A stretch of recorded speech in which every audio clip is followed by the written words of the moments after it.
ରାମ ନାରାୟଣ ରାମ।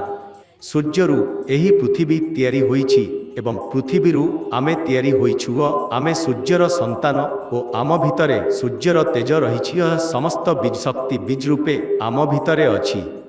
ତେବେ ସୂର୍ଯ୍ୟଙ୍କ ପରି ତେଜ କାହିଁକି ନୁହଁ?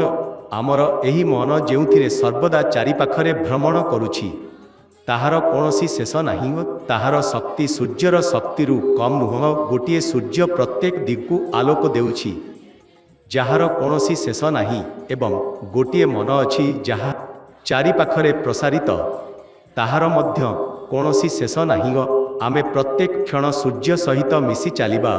ଆମ ଭିତରେ ମଧ୍ୟ ସୂର୍ଯ୍ୟ ପରି ବୀଜ ଅଛି। ସୂର୍ଯ୍ୟ ସଦୃଶ ପାଳନ କରିବା ଶକ୍ତି ଓ 96 ଡିଗ୍ରୀରୁ 197 ଡିଗ୍ରୀ ତାପମାତ୍ରା ମଧ୍ୟ ଅଛି।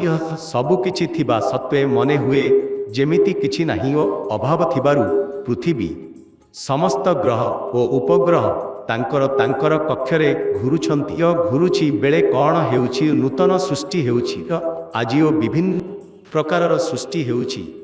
ତେଣୁ ଅଭାବ ଆଜିও ରହିଛି, ପୂର୍ଣ୍ଣ ହୋଇନାହିଁ ଓ ଏହି ସମସ୍ତ ଗ୍ରହ ଉପଗ୍ରହ ତାଙ୍କର ତାଙ୍କର ଧ୍ୟାନରେ ଲୀନ ଅଛନ୍ତି ଓ ପୃଥିବୀର ମଧ୍ୟ ନିଜର ବୋଧ ଶକ୍ତି ଅଛି, ଯାହା ଦେଖାଯାଉ ନାହିଁ।